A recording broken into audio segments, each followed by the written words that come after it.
हाँ भाई, क्या हाल है? तो लास्ट लेक्चर में 27 चैप्टर के बारे में हमने बात की थी, मानव के संवेदियां, ठीक है। और आज जो हम बात करेंगे वो करेंगे चैप्टर नंबर 29, अंतःस्रावी तंत्र, ठीक है, एंडोक्राइन सिस्टम, ठीक है भाई। अच्छा देखो, जो चैप्टर 28 है रिप्रोडक्शन का, मानव जनन तंत्र का, उस चैप्टर को हम तब लेंगे जब हम पूरे रिप्रोडक्शन के बारे में पढ़ेंगे। मैं आपको बता दूं कि 31 से 35 चैप्टर नंबर 31 से 34 जो चैप्टर हैं वह हमारे जन्म से संबंधित हैं, ठीक है। तो अगर हम 28 को इनसे जस्ट पहले पढ़ें तो हम यहां से इसको रिलेट कर देंगे पूरे टॉपिकों को एक साथ। अब मैं 28 यहां पढ़ाऊंगा तो लगभग 7-8-10 दिन बाद फिर यहां पहुंचेंगे हम, तो उसको फिर दोबारा से आपको समझना पड़ेगा, समझ रहे हैं। तो जो हमारा 28 चैप्टर है उसको हम जब हमारे 29 और 30 दोनों चैप्टर हो जाएंगे उसके बाद उसको लेंगे, ठीक है। हाँ, तो आज जो हम अपने मुख्य चैप्टर के बारे में बात करेंगे वह है अंतःस्रावी तंत्र, एंडोक्राइन सिस्टम। यह एक ऐसा टॉपिक है जिससे हर कंपटीशन एग्जाम में, आपके बोर्ड एग्जाम में 100% एक नंबर का क्वेश्चन आता है। एक नंबर का क्वेश्चन आएगा इस चैप्टर से और 100% आएगा। हर साल आता है, इस बार भी आएगा, ठीक है। हाँ, तो बहुत ही बारीकी से आपको समझना है क्योंकि यहां से एक नंबर का क्वेश्चन थोड़ा बनकर आता है बेसिक नॉलेज पर, है ना भाई। तो समझ लेते हैं कि भाई ये अंतःस्रावी तंत्र क्या चीज है, एंडोक्राइन सिस्टम, ठीक है। तो अंतः का मतलब अंदर, स्रावी का मतलब स्रावित होने वाला, अर्थात हमारी बॉडी में एक ऐसा तंत्र होता है जो शरीर के अंदर कुछ पदार्थों को स्रावित कर हमारी बॉडी को कंट्रोल करता है, ठीक है। तो ऐसे तंत्र को हम अंतःस्रावी तंत्र कहते हैं। तो एक बहुत सिंपल सी बात मैं आपको बता दूं कि शरीर का वातावरण के साथ सामंजस्य स्थापित करने के लिए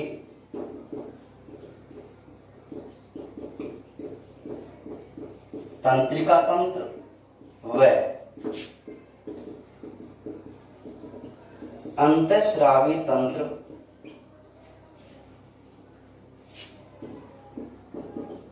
आवश्यक होते हैं।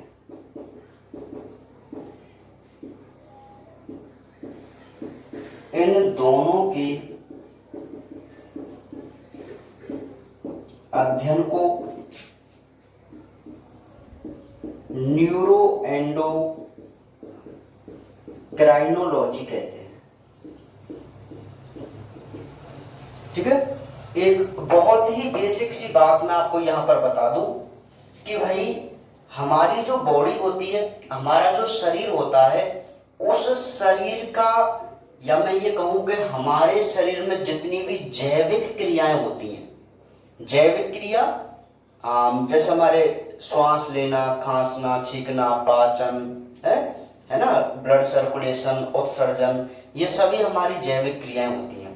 तो इन क्रियाओं को या हमारी बॉडी का वातावरण के साथ जो संबंध होता है उसको स्थापित करने के लिए दो तंत्र, एक तो तंत्रिका तंत्र और एक अंतःस्रावी तंत्र आवश्यक होते हैं।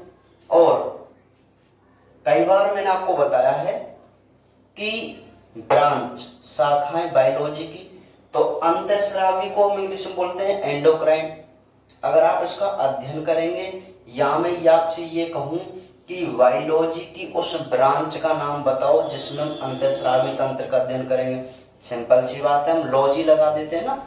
हाँ, तो एंडोक्राइनोलॉजी अंतःस्रावी तंत्र को बोलते हैं, और न्यूरोलॉजी किसको बोलते हैं, तंत्रिका तंत्र को। तो मैं क्या कह रहा हूं कि इन दोनों के अध्ययन को, तंत्रिका तंत्र और अंतःस्रावी तंत्र, दोनों के सम्मिलित अध्ययन को हम न्यूरो एंडोक्राइनोलॉजी कहते हैं। ठीक है, एक बहुत सिंपल सी बात है, यहां पर कोई क्वेश्चन यहां से नहीं बनता, पर आपको ये समझना है। ठीक है भाई। हाँ, तो ये तो कुछ बेसिक बात हुई थी। अच्छा, मैं आपको एक बात क्लियर कर दूं कि अंतःस्रावी तंत्र का मतलब होता है कि ऐसा तंत्र जिसमें ग्रंथियां सम्मिलित होती हैं, अर्थात इस तंत्र का निर्माण ग्रंथियों से होता है। ठीक है, तो इस पूरे चैप्टर में हम ग्रंथियों के बारे में बात करेंगे कि हमारी बॉडी में कौन कौन सी ग्रंथियां होती हैं और वो क्या काम करती हैं, अर्थात हमारी बॉडी का रेगुलेशन कैसे बनाकर रखती हैं। ठीक है भाई। हाँ, तो सुनते जाइए।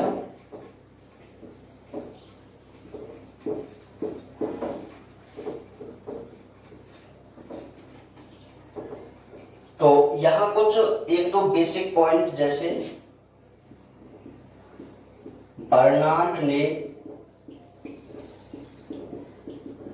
अंतःस्राव शब्द दिया। ठीक है, बर्नार्ड नाम के वैज्ञानिक थे, उन्होंने अंतःस्राव शब्द दिया। और बहुत ही मुख्य बात, थॉमस एडिसन को अंतःस्रावी विज्ञान का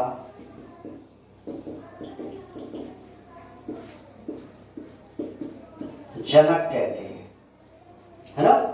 यह आपको मुख्य रूप से ये लाइन आपको बहुत अच्छी तरीके से याद रखनी है कि भाई एंडोक्राइन सिस्टम का या अंतःस्रावी तंत्र का या अंतःस्रावी विज्ञान का जनक किसे कहते हैं, तो वो थॉमस एडिसन को कहते हैं। ठीक है, थॉमस एडिसन एक वैज्ञानिक थे, उन्होंने इस तंत्र के बारे में कुछ महत्वपूर्ण खोजें की।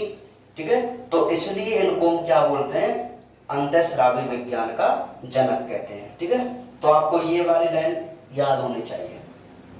अब ये कुछ बेसिक पॉइंट है ना। तो अब हम अपने टॉपिक की तरफ बढ़ते हैं, और टॉपिक की तरफ जब हम बढ़ते हैं तो सबसे पहले देखेंगे ग्रंथियां। ठीक है, ग्रंथियां।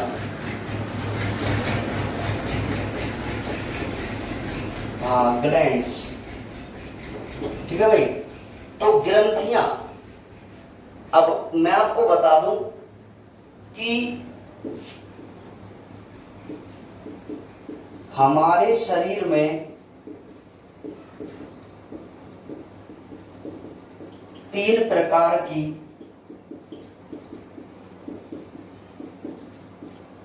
ग्रंथियां होती हैं। नंबर 1 बहिस्रावी,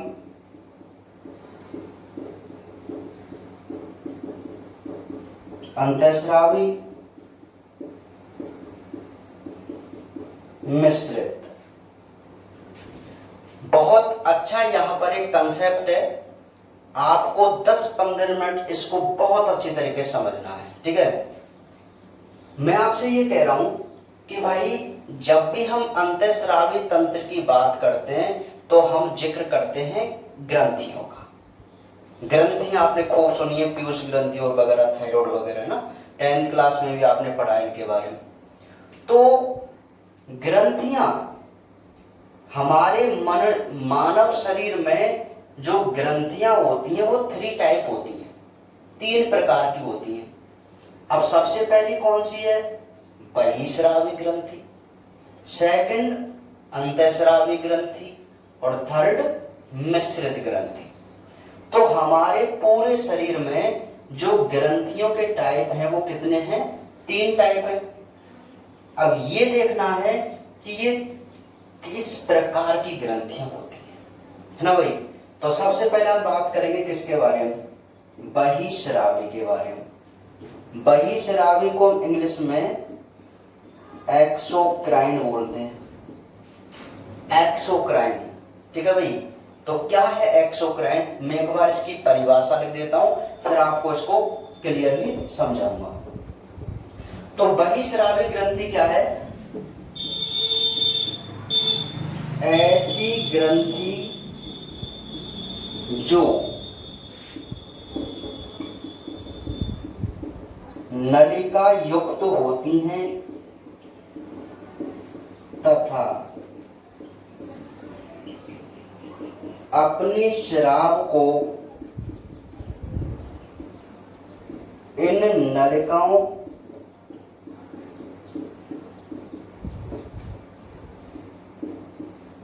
के माध्यम से बाहर निकालती है।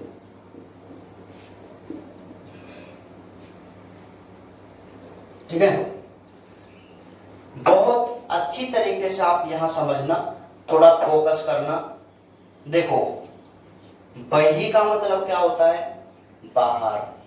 श्रावी का मतलब श्रावित करना, सीक्रेट करना किसी भी तरल पदार्थ को। ठीक है, तो बहिश्रावी ग्रंथि हमें पता होना चाहिए भाई, बहिश्रावी ग्रंथि क्या होती है।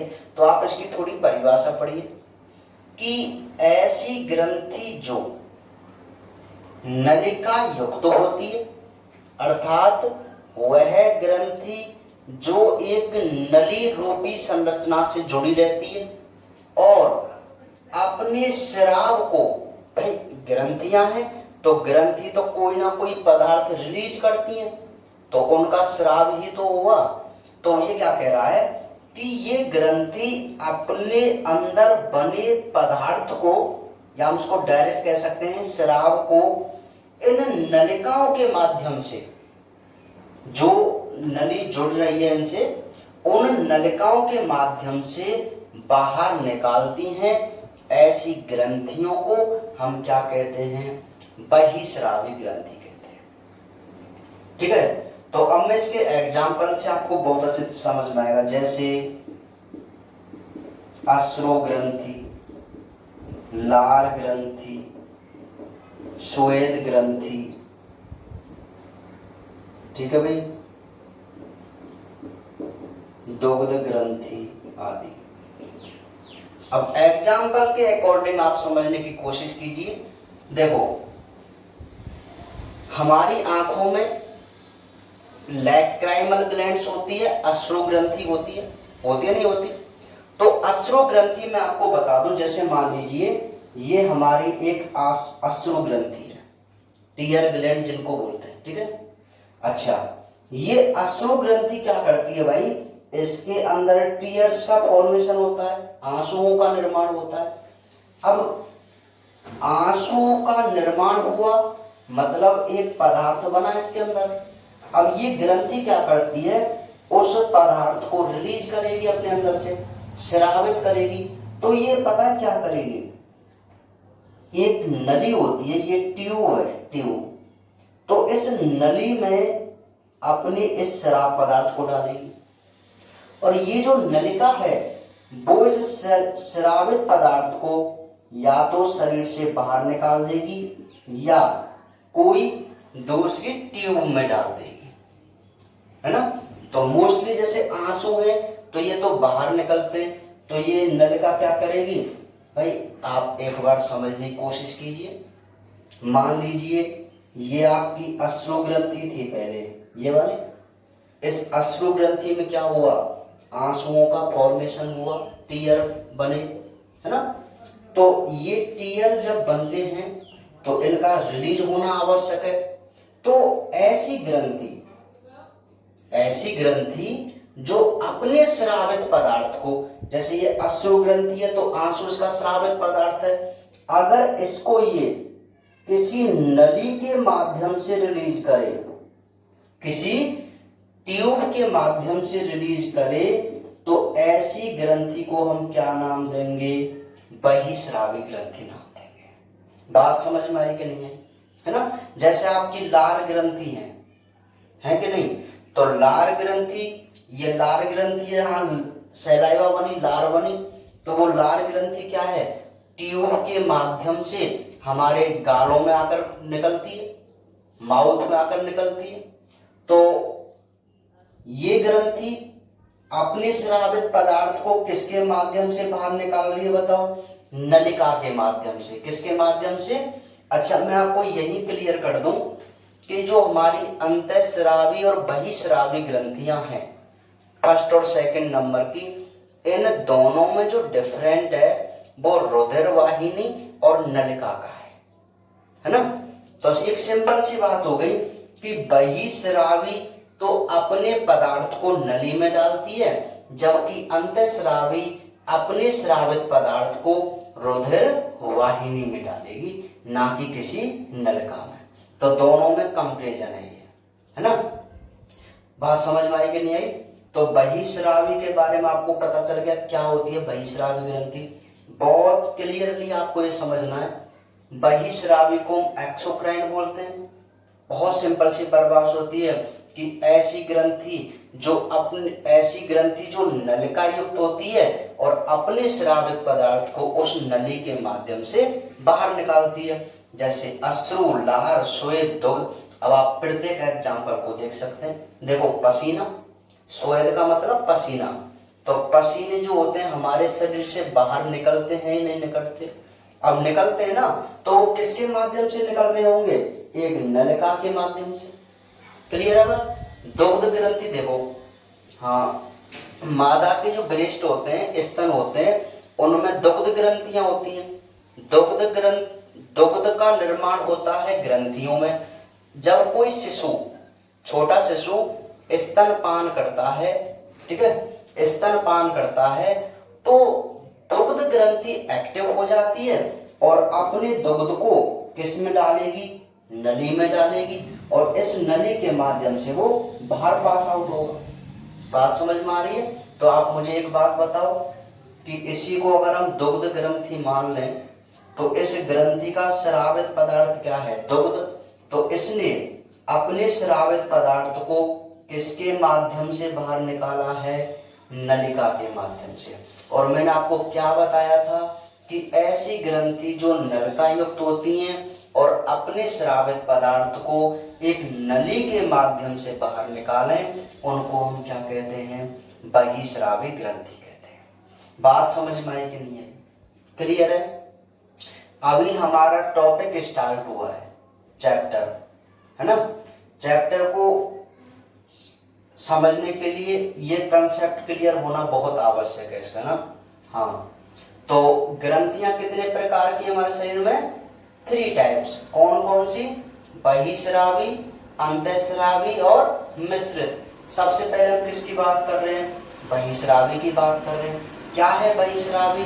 कि ऐसी ग्रंथि जो नलिका युक्त होती है और अपने स्राव को नलिका के माध्यम से बाहर निकालती है ना? एग्जाम्पल हमने देख ही लिए। क्लियर है? चलिए, तो अब हम सेकंड की बात करें। तो सेकंड जो ग्रंथि है उसको बोलते हैं अंतःस्रावी ग्रंथि,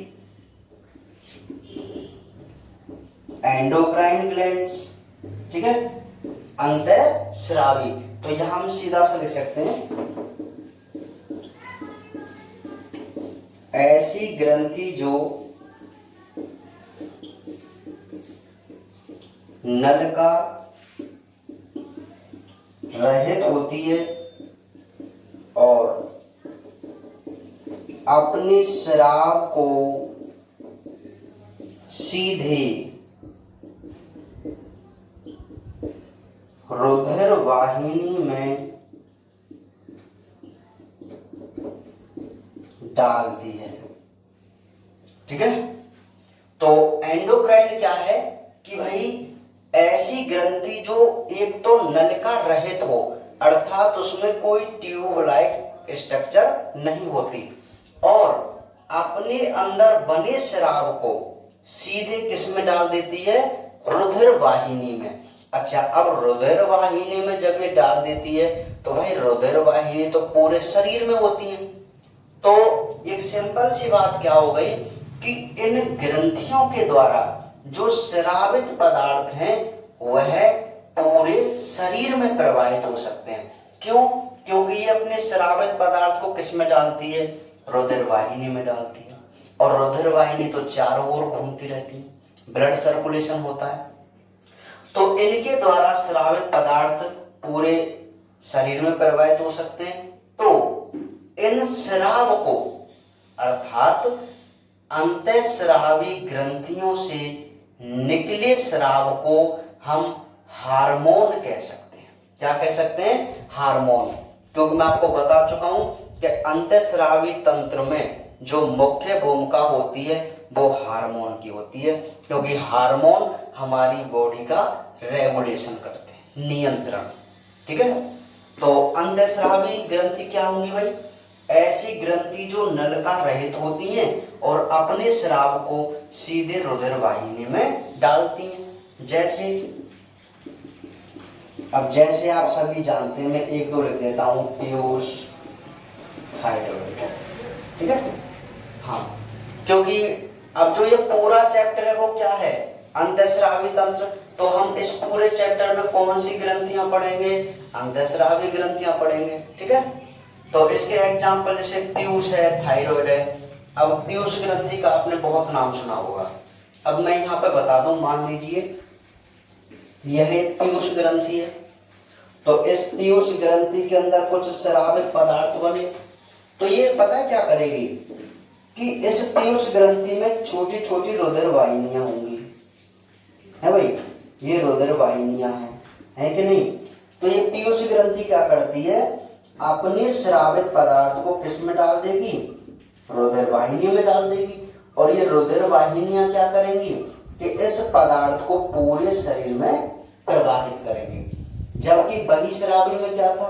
एक सीधी नलिका होती थी जो इस पदार्थ को बाहर निकाल देती थी। समझ में आ रही बात? लेकिन अंतःस्रावी जो ग्रंथियां हैं उनके पदार्थ शरीर से बाहर नहीं निकलते, पूरे शरीर में रुधिर के माध्यम से सर्कुलेट होते रहते हैं। तो दोनों ग्रंथियों में अंतर समझ में आया कि नहीं आया? आ गया कि भाई अंतःस्रावी क्या है और बहिस्रावी क्या है। चलिए, कई बार पूछ लिया जाता है इनमें अंतर है ना, तो हम लिख देंगे कि ये नलिका युक्त है, ये नलिका रहित है ना। ऐसे दो तीन पॉइंट बना सकते हैं एग्जाम्पल से। तीसरी जो ग्रंथि है थर्ड टाइप की, वह है मिश्रित, मिक्स, है भाई? तो मिश्रित क्या है? अब अरे जब आपने दो ग्रंथियां पढ़ ली, अंतःस्रावी और बहिस्रावी, और तीसरी बात कर रहे हैं मिक्स की, तो एक सिंपल सी बात हो जाएगी। मैं यही लिख देता हूं, चलो। ऐसी ग्रंथि जो अंतःस्रावी व बहिस्रावी दोनों की तरह कार्य करती है,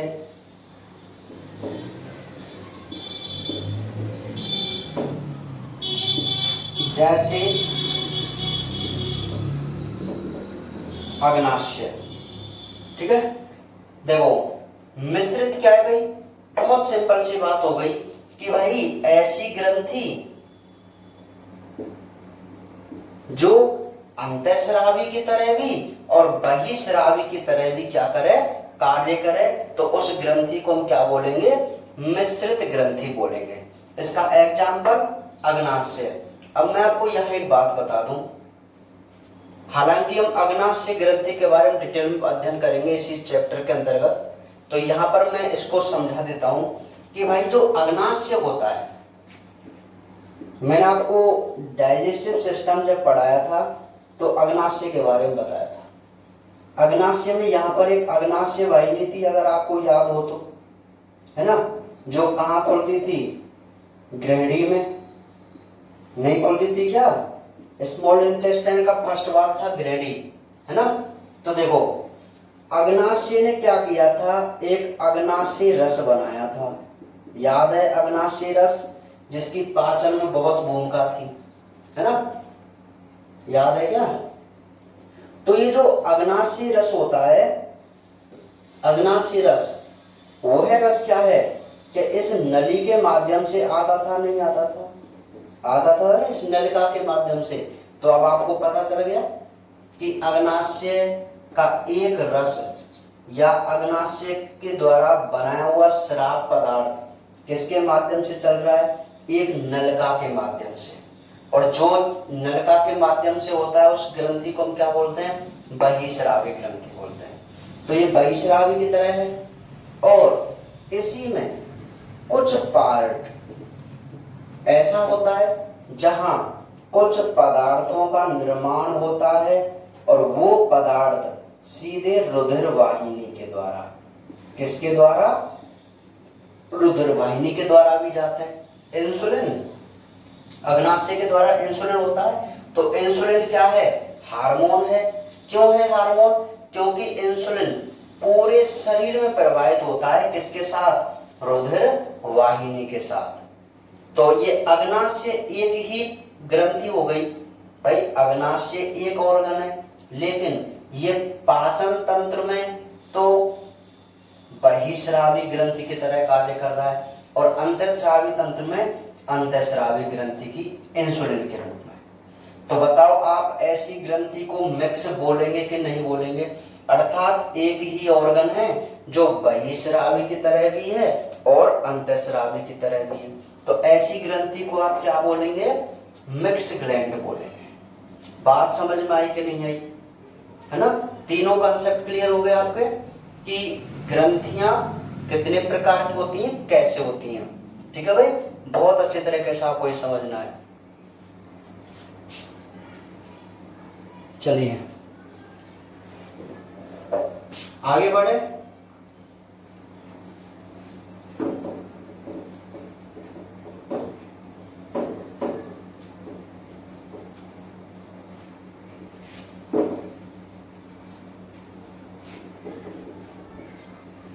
अब जो हम बात करते हैं, ये तो हमने ग्रंथियों के टाइप देखे कि भाई ग्रंथियां तीन प्रकार की होती हैं। और अब हम देखेंगे अपनी ग्रंथि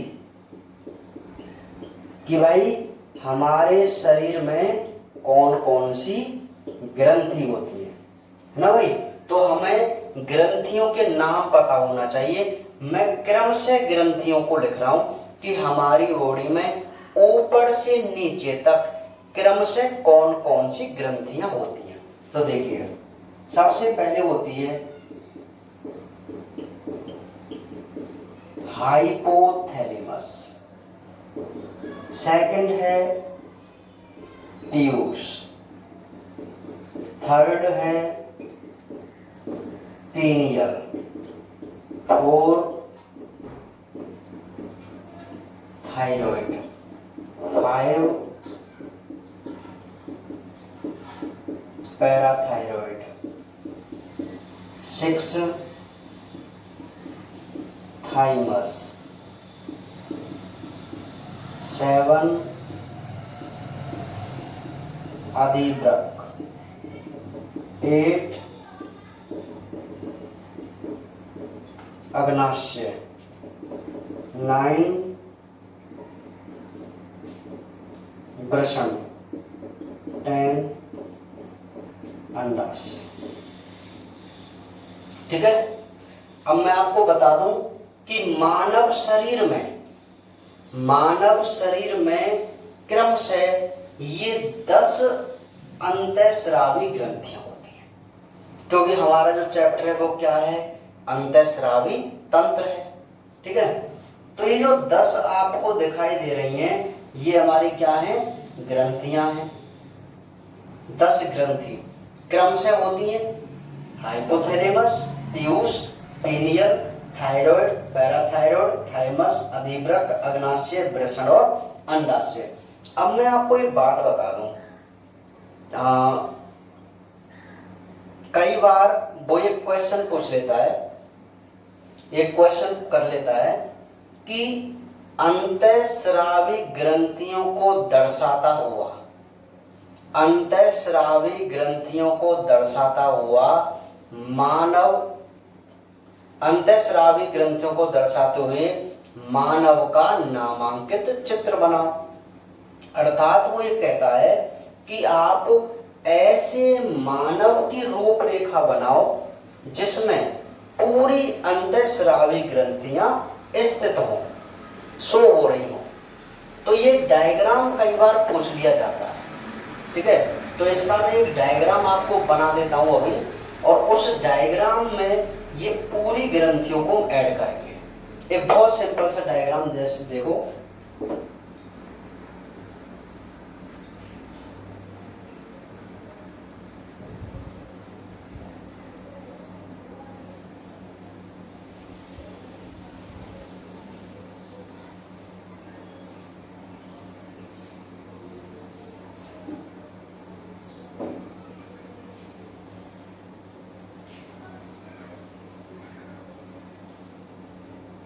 ठीक है भाई।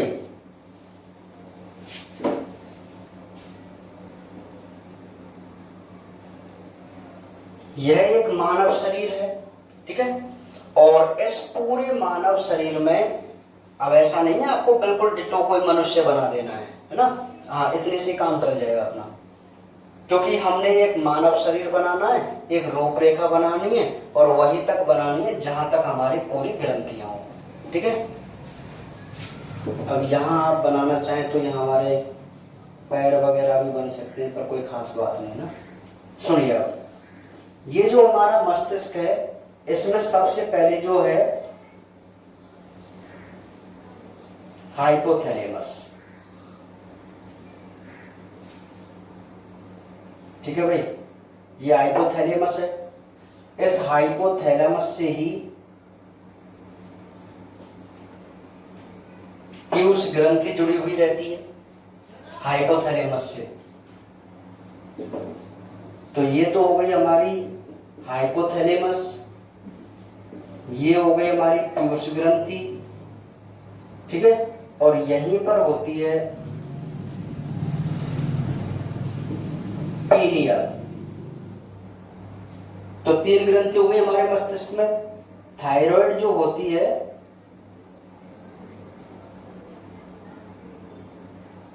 वो हमारे गर्दन में, और इसके जस्ट पीछे होती है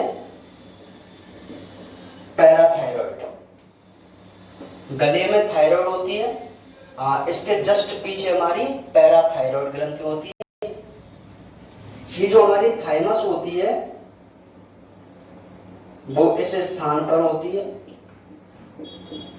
मैं आपको बता दूं, देखो ये वाला जो स्थान है ना, स्टर्नम अस्थि बोलते हैं इसको, उरोस्थि, यहां हमारी थाइमस ग्रंथि होती है। उसके बाद अधिवृक्क आप सभी जानते ही हैं,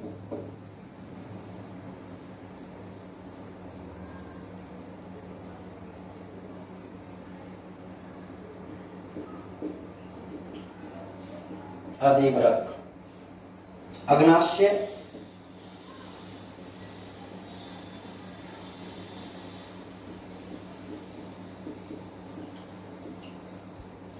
इसके बाद वृषण,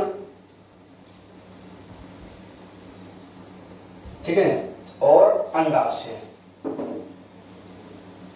तो जैसे मैं आपको एक बात बता दूं कि ये जो वृषण और अंडाशय हैं, ये दोनों जनन उसके होते हैं। नर की बात करेंगे तो उसमें हम वृषण ग्रंथि शो करेंगे। जैसे यहाँ पे मैंने ये वृषण बना दिए हैं, तो ये जो डायग्राम है वो एक मेल का है, नर का। और अंडाशय अगर मैं यहाँ पर बना देता हूं तो ये मादा का हो जाएगा ना। तो यहां मैं अंडाशय बना देता हूं, क्योंकि हमें दोनों के कॉमन ही लेना है ना। दोनों को कॉमन ले लिया है, तो ये अंडाशय और ये वृषण ग्रंथि। अगर हम इनको अलग अलग करते हैं तो एक में वृषण ले लेंगे और एक में अंडाशय ले लेंगे। बहुत सिंपल सी बात है, ठीक है। तो ये जो अब आपको डायग्राम दिखाई दे रहा है, यह ऐसा डायग्राम है जिसमें पूरी ग्रंथियां शो हो रही हैं कि वो कहां पर प्रेजेंट होती है ना। ये जो अग्नाशय होता है वो थोड़ा सा इसके बिल्कुल समीप में होता है अधिवृक्क के, ठीक है। हाँ, बाकी कोई इफेक्ट नहीं पड़ता इन चीजों से। तो अब जो ये आपको डायग्राम दिखाई दे रहा है वो किसका डायग्राम है? एक अंतःस्रावी ग्रंथियों को दर्शाता हुआ नामांकित चित्र है, जिसमें हम अपनी पूरी 10 ग्रंथियों को देख पा रहे हैं कि कौन सी ग्रंथि कहां पर प्रेजेंट होती है हमारे शरीर में। तो बिल्कुल आपको इस प्रकार का एक डायग्राम बनाना है। समझ में आ रही बात, नहीं आ रही? ठीक है, तो यहां तक बात समझ में आ गई। क्योंकि ये बहुत ही मोस्ट चैप्टर है, 1 नंबर का क्वेश्चन तो फिक्स है, बाकी 2 का आ जाए 3 का आ जाए कोई बड़ी बात नहीं है, लेकिन 1 का तो 100% आएगा ही। और मैं आपको बता दूं कि बायोलॉजी में 100 में से 100 नंबर को रोकने के लिए ये 1 नंबर के क्वेश्चन ही जिम्मेदार होते हैं। अगर आप इन क्वेश्चनों को बहुत अच्छे तरीके से करके तो आपके 100 में से 100 नहीं रोक पाएगा कोई, ठीक है। हाँ, यहीं पर हमारे कई बार नंबर कट जाता है, हाफ नंबर 1 नंबर ऐसे, ठीक है भाई। तो रख करो इसको।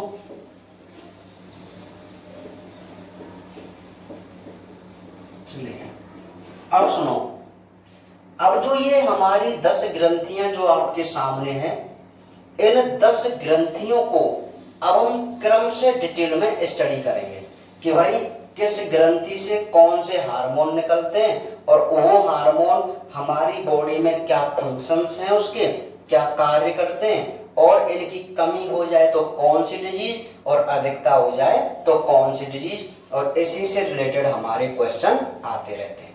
क्वेश्चन 3 देखो, एक तो ऐसे आ गया कि भाई इस ग्रंथि द्वारा कौन सा हार्मोन स्रावित होता है, एक टाइप क्वेश्चन हो गया। सेकंड, इस हार्मोन का क्या कार्य है ना, कार्य पूछ लेगा।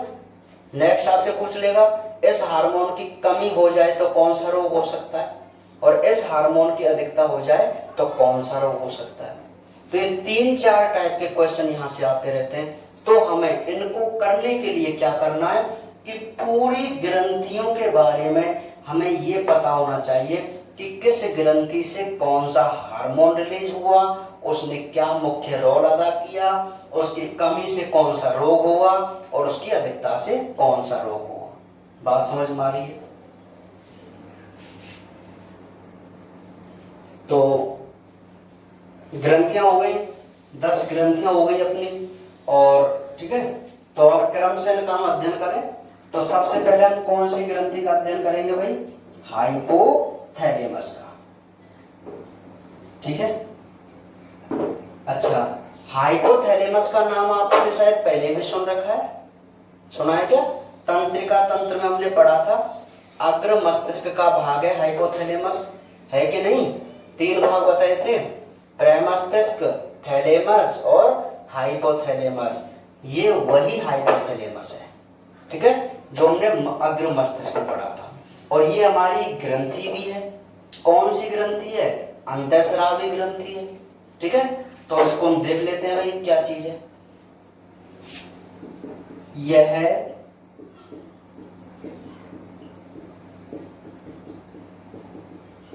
अग्र मस्तिष्क का भाग है, इससे 2 हार्मोन मोचक व निरोधी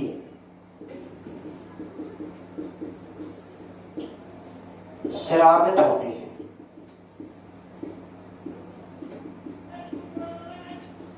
ये हार्मोन पीयूष ग्रंथि को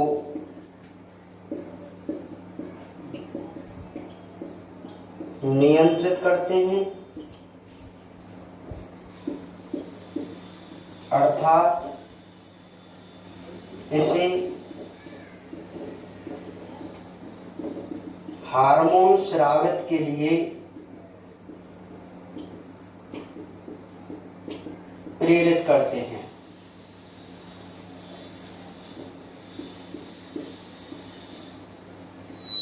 इसलिए इसे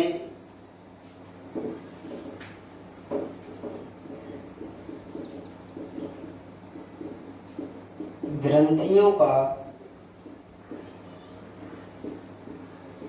सर्वोच्च कमांडर कहा जाता है। देखो सबसे पहली जो ग्रंथि है वो कौन सी है भाई? हाइपोथैलेमस है। तो हाइपोथैलेमस, अब जैसे मैंने आपको पहले बता दिया है कि आपको इसकी ज्यादा थ्योरी नहीं पढ़नी है। अब आपसे वो क्वेश्चन कभी ऐसे नहीं पूछेगा कि आप हाइपोथैलेमस ग्रंथि के बारे में समझाओ, कभी भी नहीं पूछेगा। आपसे केवल वो इतना पूछ सकता है कि हाइपोथैलेमस से स्रावित 2 हार्मोन बताओ, समझ में आ रही बात, उसके कार्य बताओ केवल। कभी भी आपसे ये थ्योरी नहीं पूछेगा, लेकिन समझने के लिए आपको ये पढ़ना तो पड़ेगा, है ना। तो देखिए हाइपोथैलेमस हम जानते हैं कि ये अग्र मस्तिष्क का भाग है ना। इससे 2 हार्मोन, अब वो 2 हार्मोन कौन कौन से? एक तो मोचक और एक निरोधी स्रावित होते हैं। बहुत ही मुख्य शब्द हैं ये दोनों, अभी मैं आपको बताऊंगा। और ये हार्मोन क्या करते हैं? दोनों प्रकार के हार्मोन, मोचक और निरोधी। ये मोचक और निरोधी हार्मोन के नाम नहीं है, ये हार्मोनों के समूह के नाम है, ग्रुप के। अभी आपको आगे समझ में आएगा। तो ये जो हार्मोन होते हैं हाइपोथैलेमस से जो स्रावित हार्मोन है मोचक और निरोधी, ये क्या करते हैं कि ये हमारी पीयूष ग्रंथि को कंट्रोल करते हैं। मुख्य बात है ये आपके समझने के लिए।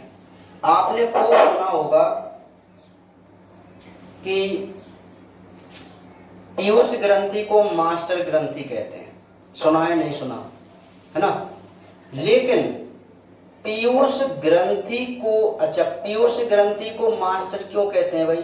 क्योंकि पीयूष ग्रंथि सभी ग्रंथियों को अपने कंट्रोल में रखती है, ठीक है, तो इसलिए उसको मास्टर ग्रंथि कहते थे। लेकिन यहां क्या पढ़ रहे हैं हम कि हाइपोथैलेमस पीयूष ग्रंथि को क्या कर रहा है? कंट्रोल कर रहा है, नियंत्रित कर रहा है।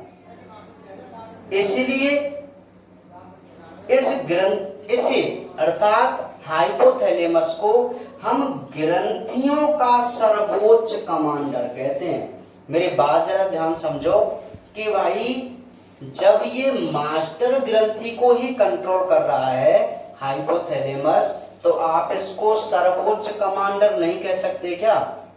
कि ग्रंथियों का जो सर्वोच्च कमांडर है वो कौन है? हाइपोथैलेमस है। क्यों है भाई?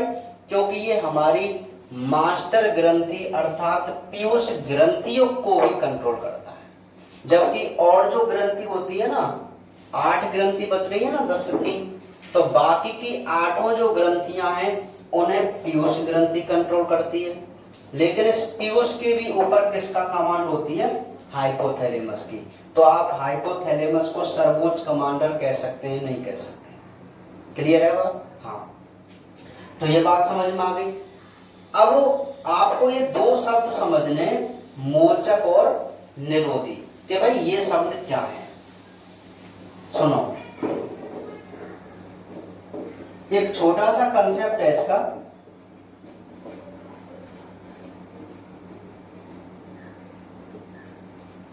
देखो मैं आपको यही बता दूं कि मान लीजिए पीयूष ग्रंथि ने 2 हार्मोन स्रावित किए। एक तो ग्रोथ हार्मोन जिसको हम वृद्धि हार्मोन कहते हैं। जी का मतलब ग्रोथ, एच का मतलब हार्मोन, वृद्धि हार्मोन। इस वृद्धि हार्मोन को स्रावित किया था पीयूष ग्रंथि ने, ठीक है। चलिए, तो अब समझना बात को। ये जो हार्मोन है ना ग्रोथ हार्मोन, इस ग्रोथ हार्मोन को रिलीज करती है कौन सी ग्रंथि? पीयूष ग्रंथि, है ना। अब ये पीयूष ग्रंथि इस हार्मोन को कब स्रावित करेगी? जब हाइपोथैलेमस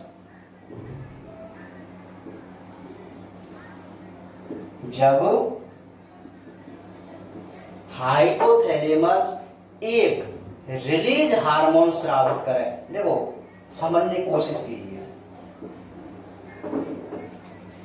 पीयूष ग्रंथि ने कौन सा हार्मोन स्रावित किया? वृद्धि हार्मोन, ग्रोथ हार्मोन कर दिया। अब ये वृद्धि हार्मोन कब स्रावित हो सकता है पीयूष ग्रंथि से? जब हाइपोथैलेमस एक मोचक हार्मोन छोड़े। मोचक का मतलब रिलीज, रिलीज करवाना मतलब निकलवाना। अब पीयूष ग्रंथि ने इसको रिलीज किया है, और रिलीज अब किसकी सहायता से करेगा? अब आपको पता है ना कि हाइपोथैलेमस मोचक हार्मोन छोड़ता है। अब ये नाम तो है मोचक, रिलीज वाला, और कौन सा हार्मोन निकाला था इसने? Growth hormone. तो इस ग्रोथ हार्मोन को निकलवाने के लिए हाइपोथैलेमस क्या करेगा? ग्रोथ हार्मोन, रिलीजिंग हार्मोन का स्रावण करेगा। ये RH आपको दिखाई दे रहा है।